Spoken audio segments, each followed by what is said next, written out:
Olivia married Andrew driven not only by love, but by a vague hope of creating the kind of real family she had desperately lacked in childhood. Her own parents, mired in endless arguments and mutual resentment, had never been able to give her a sense of warmth and security. Growing up in suburban Chicago, she'd watched her mother work double shifts at the hospital while her father spent evenings at the local bar, leaving Olivia to care for her younger sister and manage household responsibilities far beyond her years.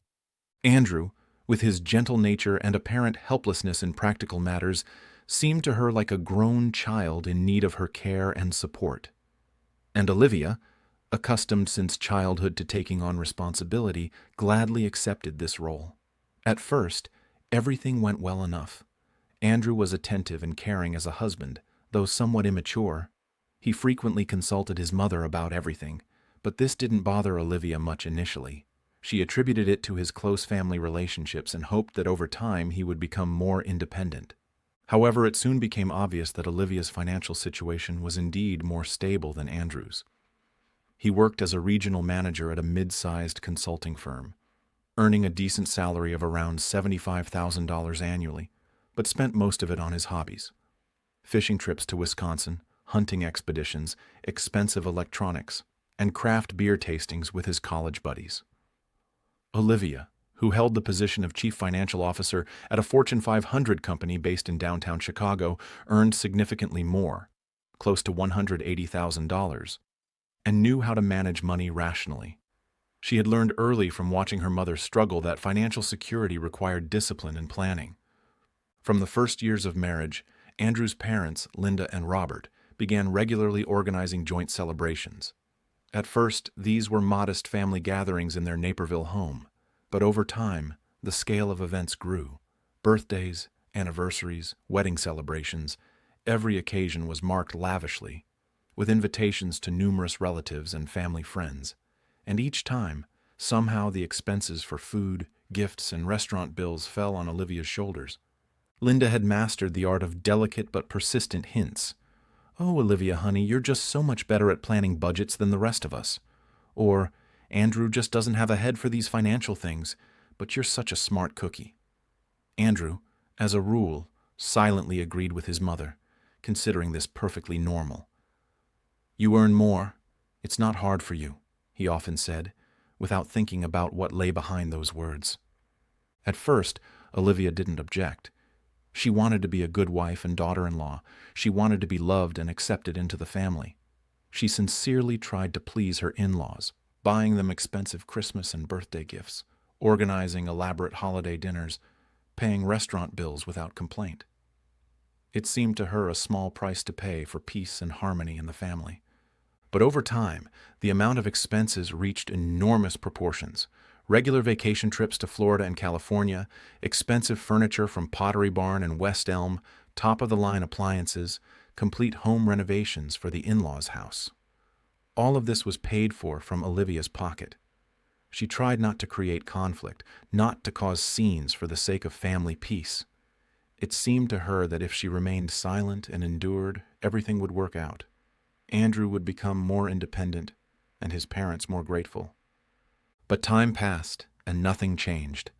Andrew continued to remain infantile and dependent on his mother, while Linda took Olivia's financial help for granted. Moreover, her appetites grew with each passing day. She increasingly turned to Olivia with requests for money, disguising them as concern for her son and future grandchildren. Olivia felt dissatisfaction growing inside her. She worked tirelessly to support not only herself and her husband, but also his parents.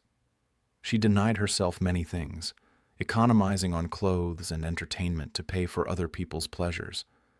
It became increasingly difficult for her to hide her irritation. Sometimes memories of childhood overwhelmed her.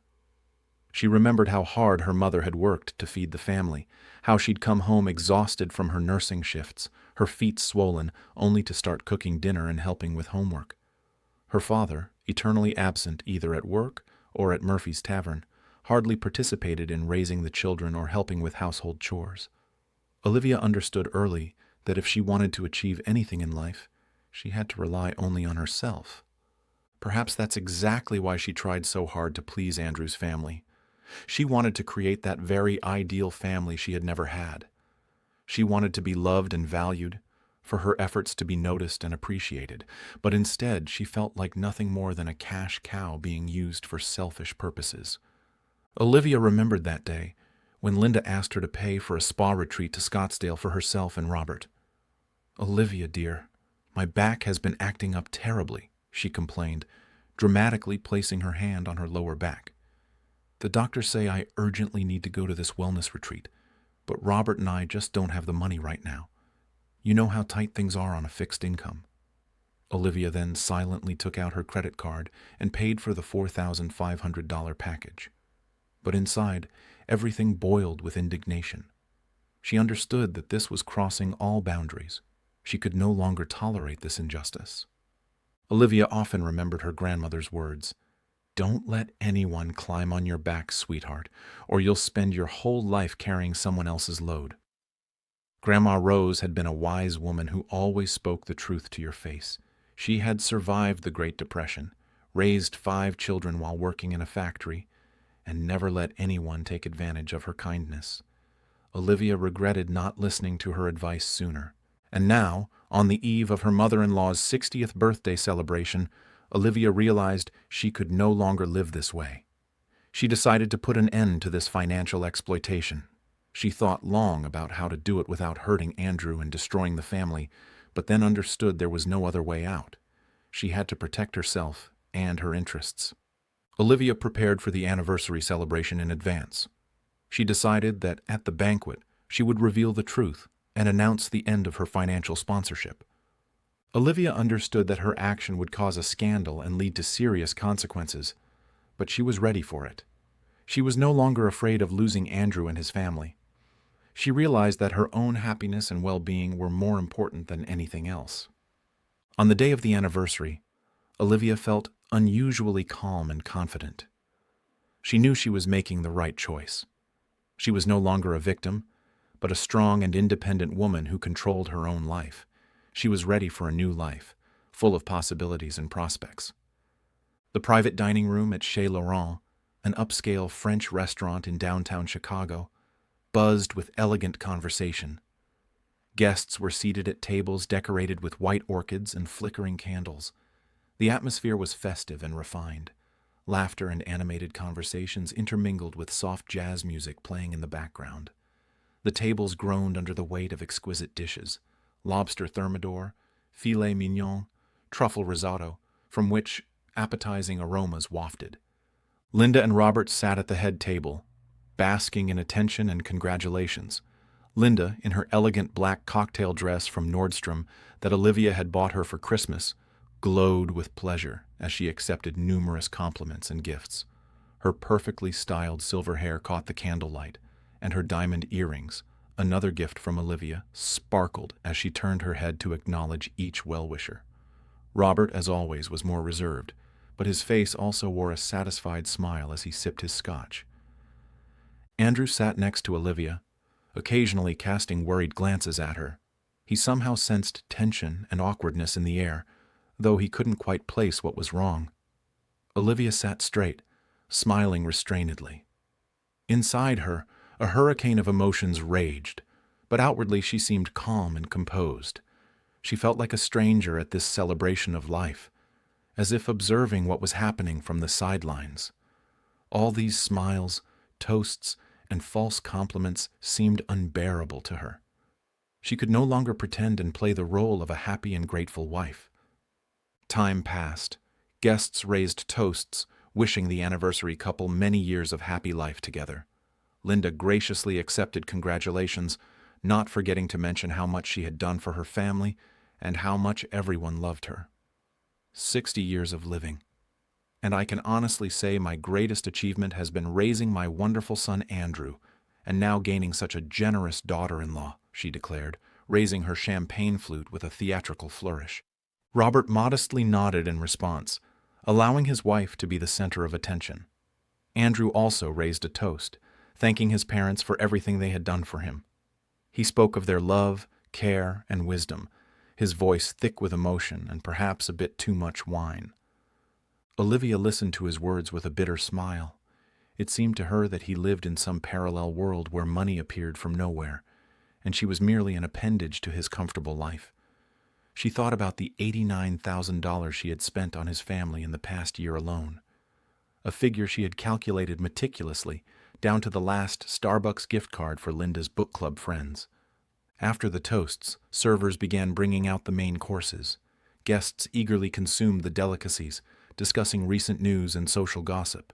Linda didn't miss the opportunity to boast about her successes and achievements, telling stories about her recent cruise to Alaska, paid for by Olivia, her new kitchen renovation, also courtesy of Olivia, and her influential acquaintances at the country club.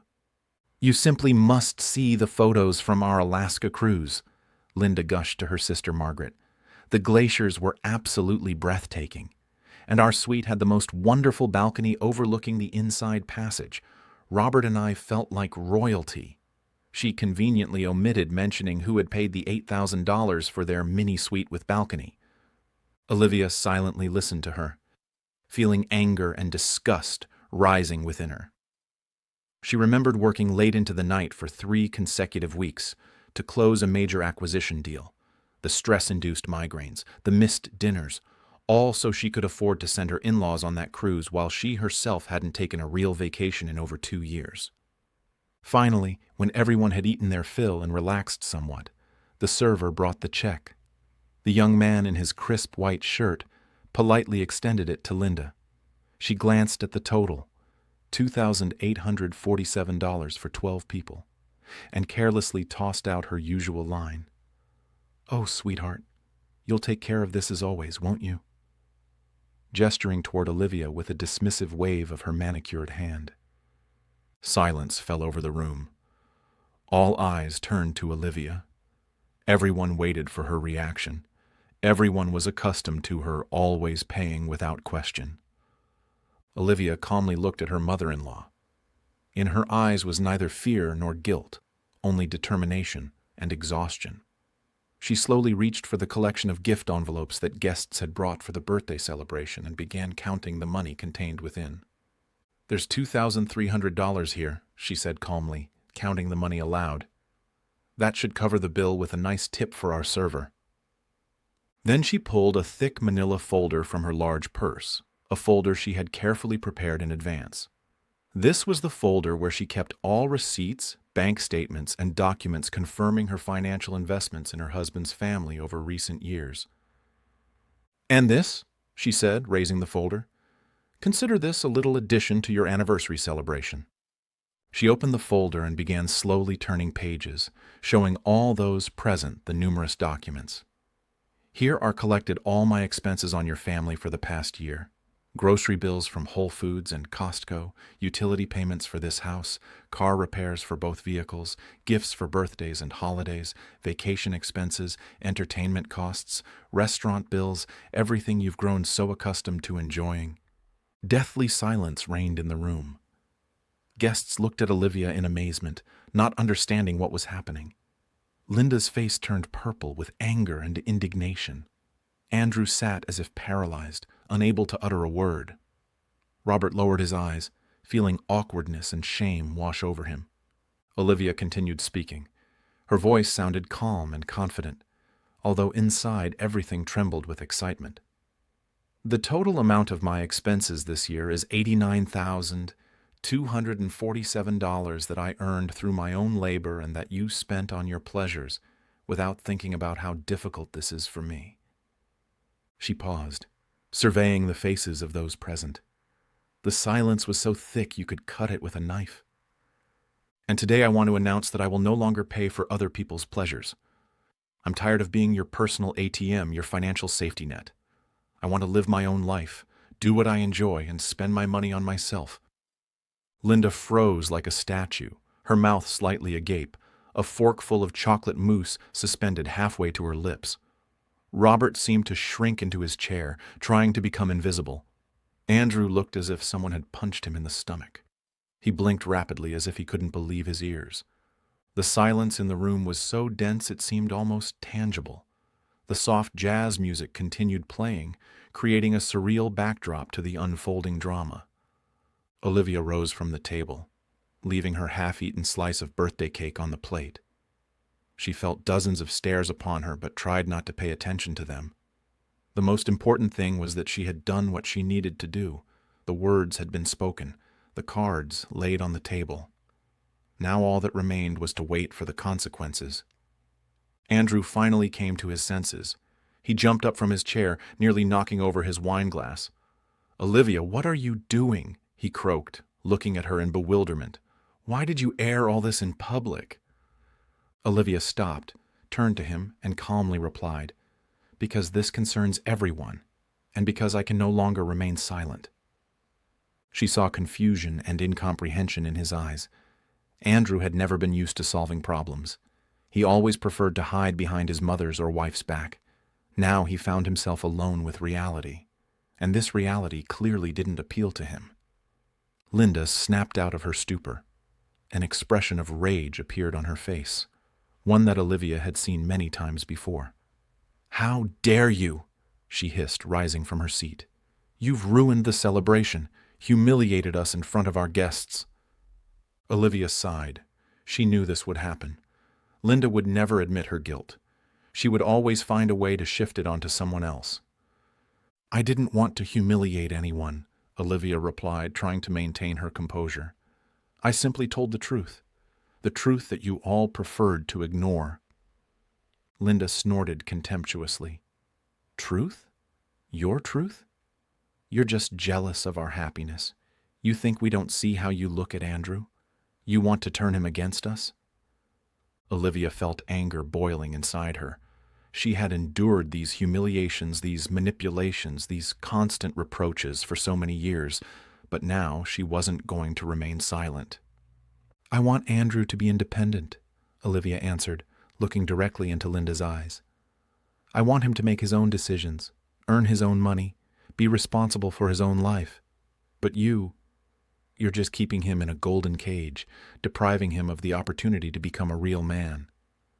Linda raised her hand as if to slap her, but Andrew managed to intercept it. "Mom, stop," he said, looking at her pleadingly. "Please, enough." Linda jerked her hand away and turned from him. "You used to be strong," she hissed. "She made you weak." Olivia shook her head. "It wasn't me, Linda. It was you. You've always controlled his every step, every decision. You never gave him a chance to grow up." Robert, who had been silent all this time, suddenly spoke up. "Linda, maybe Olivia is right," he said quietly. "Maybe we should think about this." Linda turned to him with contempt. "You've always been weak," she said, "and now you've decided to betray me too?" Robert lowered his head and fell silent again. Olivia felt pity for him. He was as much a hostage to this situation as she had been. Olivia looked at Andrew. He stood with his head down, silent. She could see two conflicting feelings struggling within him: love for his mother and something else. She understood that it was very difficult for him right now, but she also understood that he had to make a choice. "I will no longer pay for other people's pleasures," Olivia repeated, this time quieter, but with even greater certainty. The words sounded like a verdict. She saw how the guests who had been chatting animatedly before now avoided making eye contact with her. Awkwardness, like thick fog, enveloped the room. Someone coughed. Someone deliberately loudly pushed their plate away. Everyone understood they had witnessed something greater than just a family quarrel. This was the collapse of illusions, the exposure of lies that had hidden under the mask of prosperity for years. Andrew never found words to respond. For the first time in his life, he couldn't hide behind his mother's broad back. Couldn't mumble something incoherent, hoping the problem would resolve itself. He looked at Olivia as if she were a stranger. He had never seen her like this. All these years he had taken her for granted, as a reliable source of income, as a woman ready to sacrifice herself for the family. And suddenly this woman had rebelled. Olivia felt drained but at the same time free, as if she had dropped a huge burden from her shoulders that had been pressing on her for years. She looked at Andrew one more time. A spark flickered in his eyes, something like regret, but it wasn't enough. Too little, too late.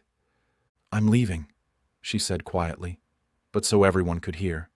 She didn't say goodbye, didn't explain.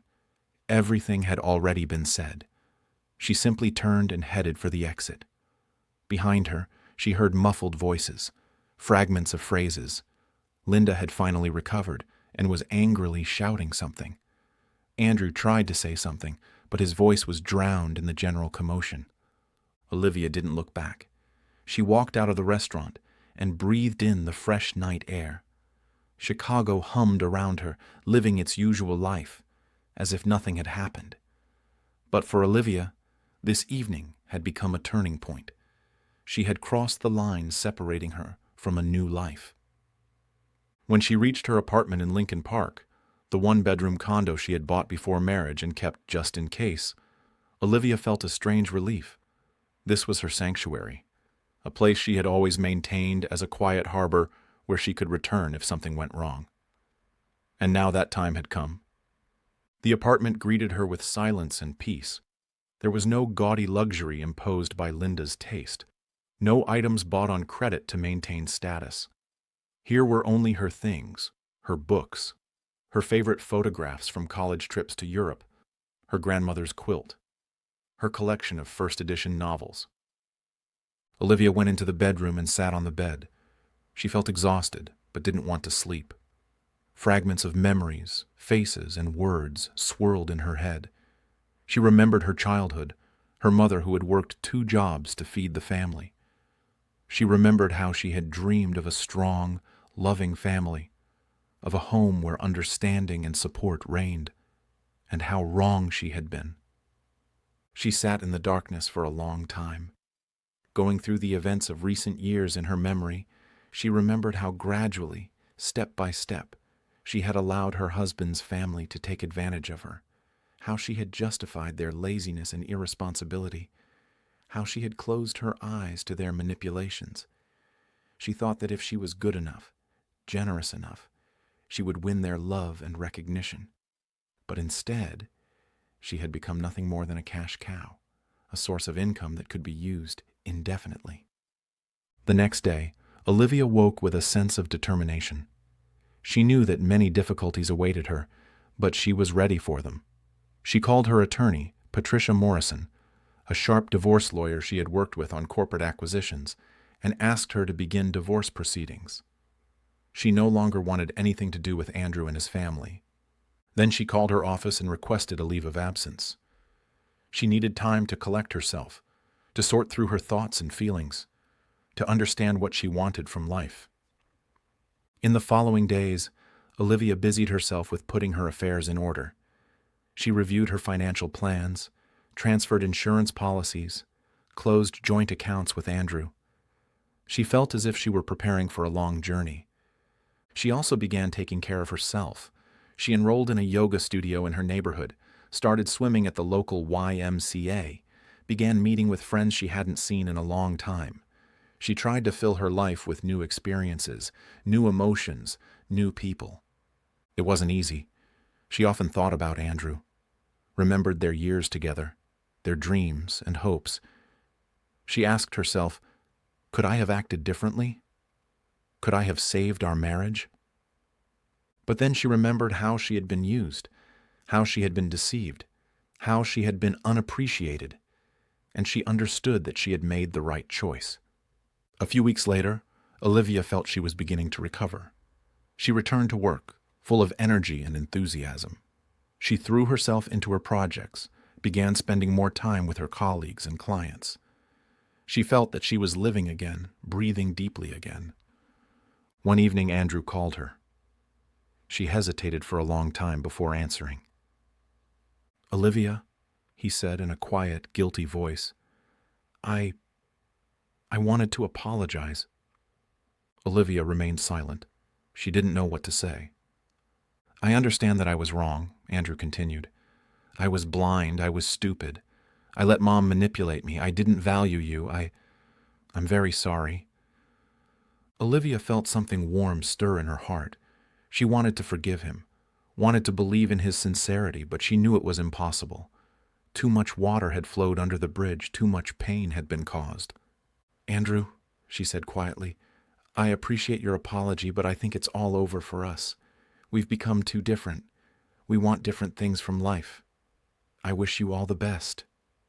She hung up and cried. She cried not for Andrew, not for their lost marriage.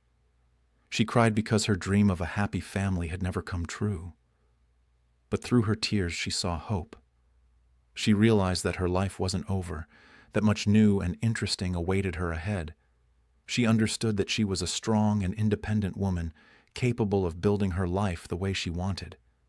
And she smiled at her new dawn. Linda never could come to terms with losing her provider. She tried to manipulate Andrew into getting Olivia back, but he no longer fell for her tricks. He understood that he had to live his own life, had to take responsibility for his own actions himself. Robert, as always, silently observed what was happening. He never interfered in his wife's and son's affairs, but deep down he was glad that Olivia had left. He had always felt that she was unhappy in their family. Andrew found another job, began living independently, renting a small apartment in Wicker Park. He tried to be a good son, but no longer allowed his mother to control his life. He began seeing a therapist to work through his issues and complexes. He often thought about Olivia. He understood that he had lost not just a wife, but a faithful friend, a loving person, a reliable support. He knew he was to blame and that nothing could be fixed now. But he didn't lose hope. He believed that someday, when he became a different person, worthy of her love, she might be able to forgive him. He didn't rush events, he simply tried to become better. Time passed. Olivia built a successful career, eventually becoming CFO of an even larger corporation. She bought a beautiful townhouse in Lincoln Park, made new friends, traveled to places she had always wanted to see, Tuscany, New Zealand, Japan. She was happy and independent, but there was always room in her heart for love. She believed that someday she would meet someone who would love her not for her money, but for who she was. And maybe someday her path and Andrew's would cross again, but that would be an entirely different story.